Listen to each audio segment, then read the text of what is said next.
I'd just like to take this opportunity to apologise, to say sorry to everyone I hurt, and really to acknowledge that I took it too far and I overstepped the line.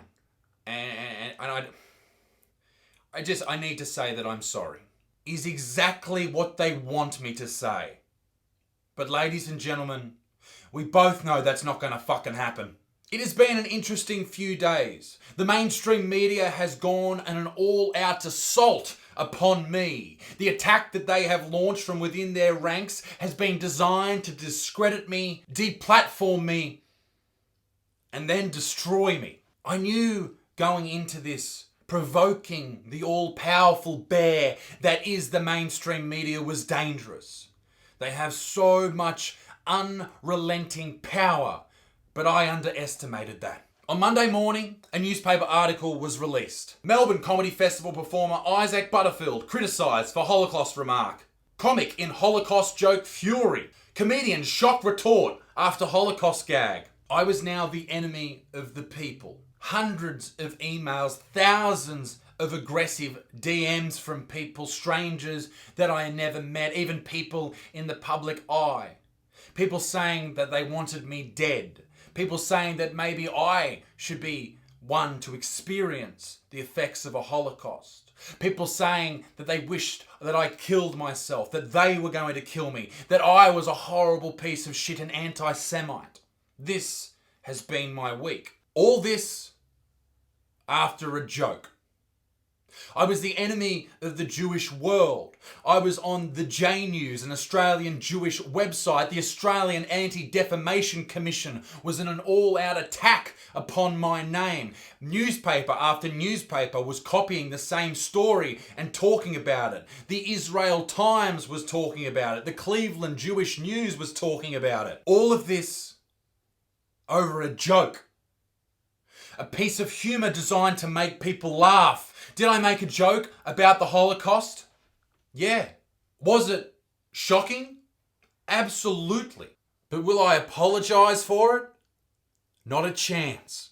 I will not apologise for a joke. There are so many people out there right now pretending to be so overtly offended by what I had to say, and it is absolutely preposterous to think that so many people could be so upset by a tiny gag. I will not apologise for humour. I'm sorry that so many people are offended by this. I'm sorry that the newspaper decided to run with this story rather than reporting on real news. I'm sorry, okay, that this is the state of affairs in this country and the Western world, where people are more upset about being offended by humour than they are about, let's say, a terrorist attack over Easter in Sri Lanka.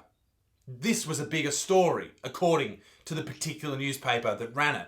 And most of all, I'm sorry that I'm the only comedian in Australia who seems to be taking these chances and telling jokes that he knows is shocking and offensive, but will do it anyway because it's a joke. It's a joke. Comedy is comedy. Jokes are jokes, and no one gives a fuck if you're offended. The article that was released by the Sun Herald, the newspaper that ran the story first, was absolutely disgraceful in part. It absolutely defamed my name by taking a quote from a strange source and running with it.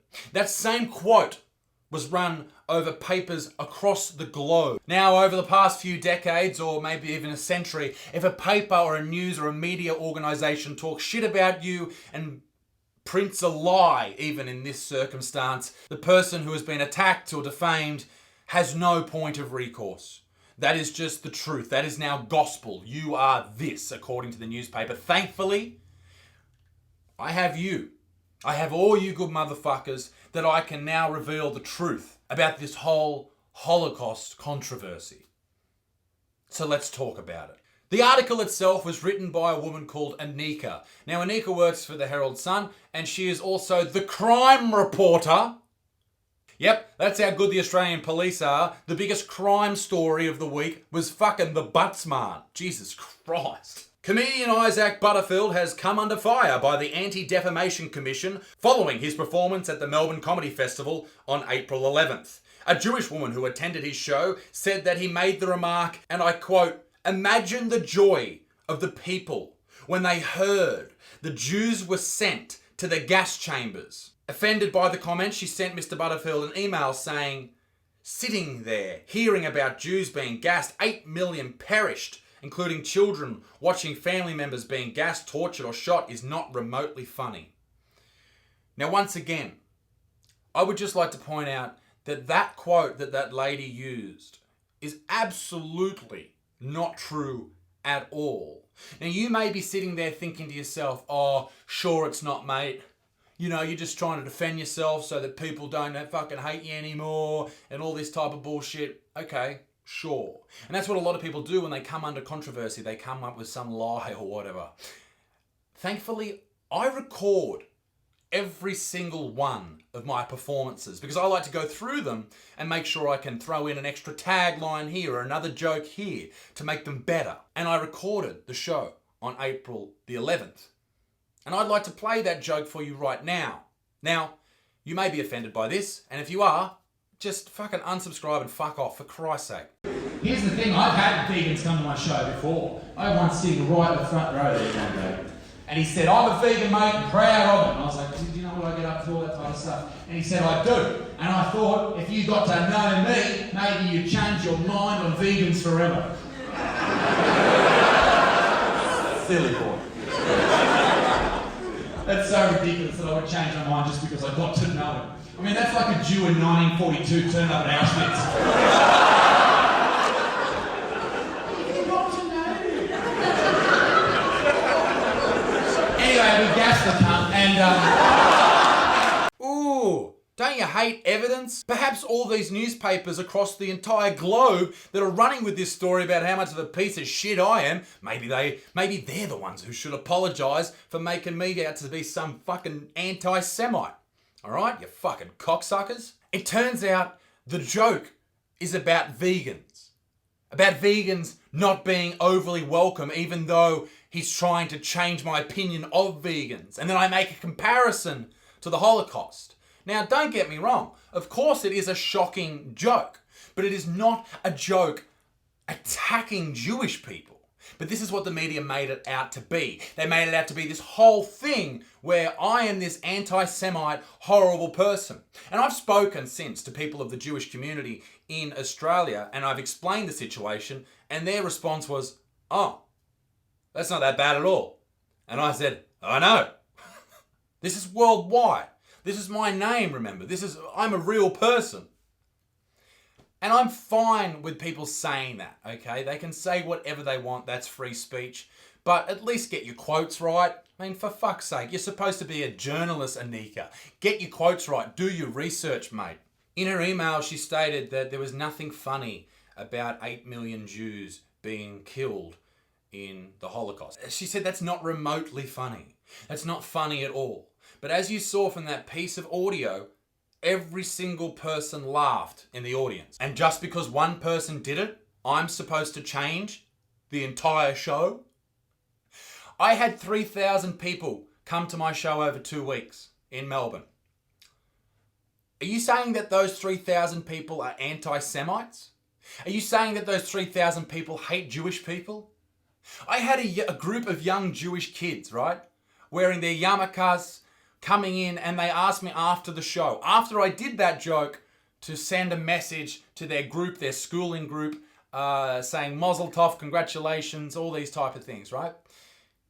They said that to me. They asked that of me after they heard this piece of humour.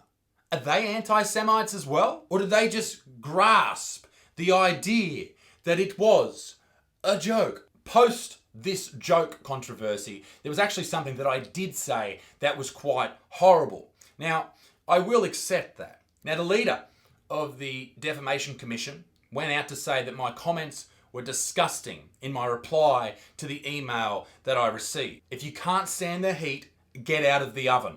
Now, this is correct. To that woman's response to me about offending her and nothing being funny about the Holocaust, she emailed me, and I read that email approximately a minute before I went on stage.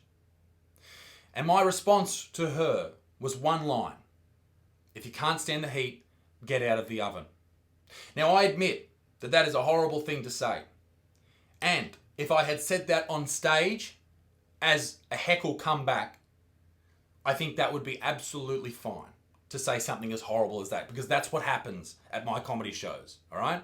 There is shock humor, because that's what I enjoy. I enjoy shocking humor. I enjoy hearing it. I enjoy being offended myself. It is what I like. But as the days passed after I sent that email, I started to think to myself, okay, that wasn't the right move to say this to a woman who had just reached out with her point of view. Regardless if I agree with her point of view or not, it was a bit of a shit move to send that to someone via email. Okay, I get enough death threats and all that type of stuff. I know what it's like to receive something and go, oh, fuck it, righto, Jesus, like, calm down. So I did apologise to that lady, and I know you might be sitting there thinking, but you said you never apologise for a joke. Yep, I'll never apologise for a joke I say on here or on stage, but I don't want to insult people, particularly one-on-one. That's not what I'm about. So I did say sorry to that lady, and I hope that she can come back and see my show at one point, because I don't want people avoiding me because they think I hate people. I don't hate anyone. This is the big thing. The big misconception with me is obviously vegans and cyclists, but I don't want to be known as some dude that hates everyone. That's not me. I got into comedy to make people laugh. And if I do that with shock humor, then awesome, fantastic, because they're the people who I enjoy. They're the comedians that I want to be like the Bill Burrs, like the Jim Jeffries before he sold his soul out to the world, like Jimmy Carr, like George Carlin, these type of people that cross the line in a hilarious way. And stand-up allows us to laugh at the most heinous things in the world. And just for a moment, we can forget about all our problems, all the most horrible things that are happening in our lives, and for an hour we can laugh at them. Laugh at them in that room with other people who are there to have a good time. And then when we leave, we can deal with all that horrible shit that happens in our day-to-day lives, the things we all have to deal with. But that 1 hour of stand-up, that 1 hour that you come and see me live, I don't want you to think about anything else in the world but laugh. And we're allowed to laugh at anything. As Ricky Gervais said, you're allowed to be offended, but no one has to care. I never replied to the emails from the Herald Sun or any other news organisation asking for a response from me, because they're part of the problem with this whole PC culture. They would take the quote I would give them, they would run with it, they would take it out of context. And why would I give them a quote when I can come here and make a video and have an audience a lot bigger than theirs? The Herald Sun put it behind a paywall. People are expected to pay for your shitty journalism? Ha ha ha ha, fuck you. But out of this, something bad has happened. You may recall that I filmed my special recently in Sydney to 1,000 people in an amazing theatre. And I was planning, I put a lot of money and a lot of time into that, and I was planning to release it soon. And thankfully a streaming service came on board, and I can't name their names. I can't name them for legal reasons, but they came on board. It was very exciting. It's going to be a massive deal for my career. And I'm just going to go off script here. I usually, as you know, I have a script and I run through that, but I'm going to talk for the heart. Fuck it. They called me and said, we can't put your special out. We need to cut like 20 minutes from it. It's far too offensive. We don't want the backlash. We think it's not the right fit for our service. And so I sat there with the idea in my mind that, okay, this is going to take another 6 months to get it out. And I want you guys to see my special, my first comedy special. I want you to see it now. I worked so fucking hard on that. And to think that it's going to take another 6 months to 8 months to get it out, it just didn't play well with me. All because of a joke, all because people were offended. So I called them yesterday and I said, they expected me to say, okay, let's do it. And I said, no. I said, the deal's off. I said, the deal's off because I think you should get the full product. You should understand what my stand-up is about. You should be able to experience whatever I have to say, and it shouldn't be edited in a way because it makes it more PC. Fuck that. That's the problem with stand-up in the world. So what I've decided to do is I'm not going to rely on an external streaming source because we did all this ourselves. You good motherfuckers got a part of this channel and you brought me to where I am. You're the people that came to over 70 sold out shows last year. You're the people that are responsible for my career. So I am responsible for you. And I need to give you the product that I am proud of. So fuck the streaming services. I will release it myself. And this is the biggest thing in my career. This is the biggest moment of it's the biggest moment of my life, and I can't wait to share it with you. So fuck it. Next Wednesday, the trailer for my special, my debut comedy special will drop, and you will get the first taste of what it's going to be like. And then a week after that, you'll be able to see it. I cannot wait to show you. But I will not yield, I will not stop, and I will not be censored, ladies and gentlemen. That will not happen. This is free speech, ladies and gentlemen. We should be able to make jokes about whatever the fuck we want, and I will continue to do that. I will not yield, I will not stop, and I will not be censored for anybody. Ladies and gentlemen, my name's Isaac Butterfield. Be a good motherfucker. Peace in the Middle East. The special trailer drops next Wednesday, and I'll see yous all fucking soon.